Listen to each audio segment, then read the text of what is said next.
Hey guys, I'm John Setzler. Welcome back to the Kamado Joe cooking channel. Today we are going to fire up our Kamado Joe Classic and we are going to make a smoked chuck roast that ultimately in this video is going to become a really awesome sandwich, but you can do a lot of things with this chuck, so let's get started. First thing we're going to do to get started is put together a little homemade seasoning rub for this chuck. I'm going to start out with 2 tablespoons of finely ground sea salt, 1 tablespoon of freshly ground black pepper, 1 tablespoon of granulated garlic, and 1 tablespoon of freshly ground coffee. I'm just going to whisk that all together. The star of our show today is a nice looking 2.5 pound chuck roast, and we're going to take that seasoning blend that we just put together and we're going to shake that liberally all over the surface of this meat. Then we're going to flip it over and hit the same thing on the back side. And the next thing I'm going to do is I'm going to wrap this tightly in plastic, or I might even vacuum seal it, and we're going to put that in the refrigerator overnight, or for at least 8 hours, and for as long as up to 12 hours. I've lit a fire in the center of the firebox of my Kamado Joe Classic, so I'm going to put in a couple of chunks of smoking wood to get a little bit of smoke rolling.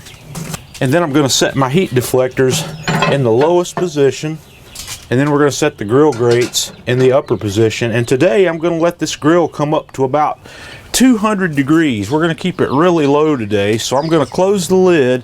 I'm going to open the bottom vent about 1 inch, and I'm just going to barely crack the top vent, maybe to about 1/2, and we're going to let the temperature come up slowly, like I said, to around 200 degrees. If I need to warm it up, I'll open up here, or if I need to cool it down, I'll close it down even tighter.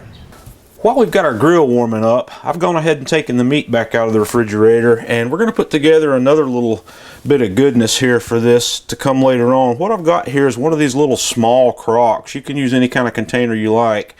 And I have taken apart a whole bulb of garlic and peeled each clove.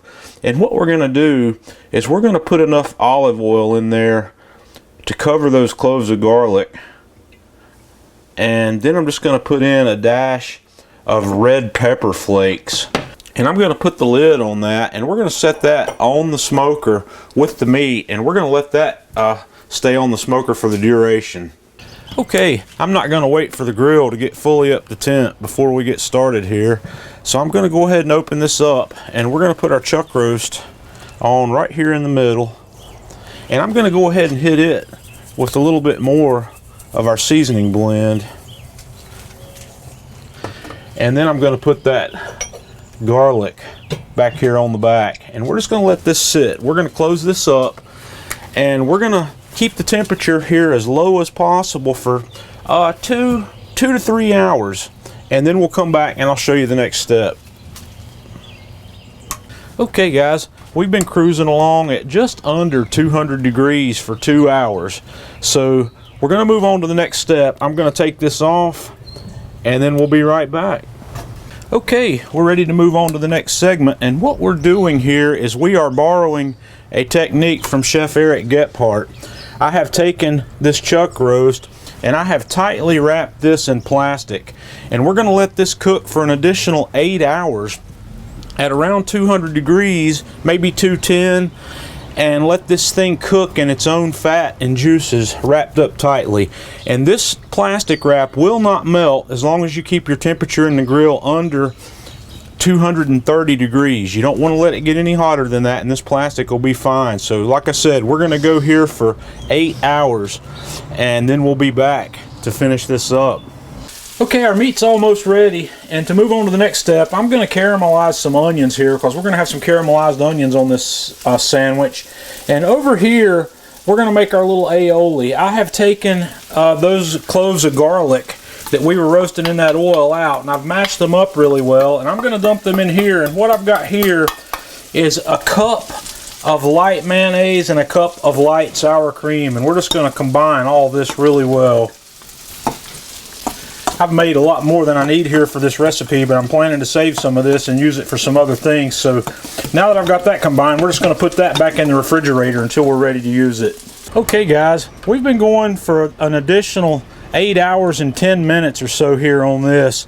And what's been going on here, like we started out, we put this in smoke for 2 hours, and by wrapping this guy up, what we've managed to do is incorporate several other cooking techniques, steaming, braising, and confit. This has been cooking in its own fat and own juices for a really long time, and it's feeling really nice here. So I'm going to go ahead and take this off the grill, and we're going to let it rest for a while, and I'm going to bring the grill temperature up a bit.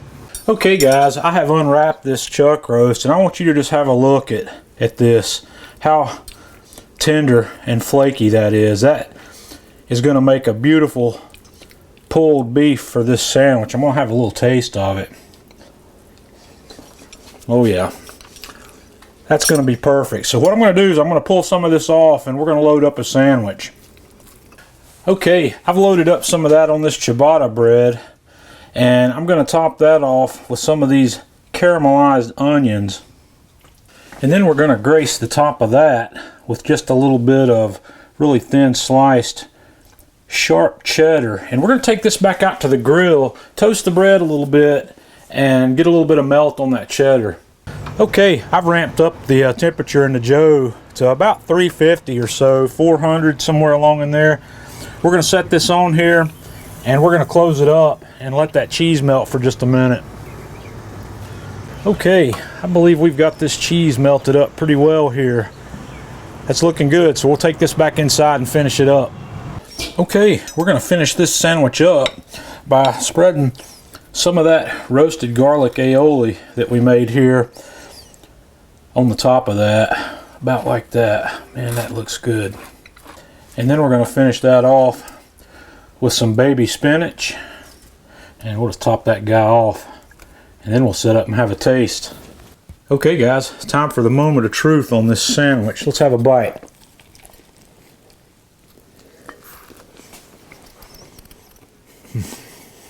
Guys, that's amazing. That's a fantastic flavor combination. I wish there's some way to describe this meat.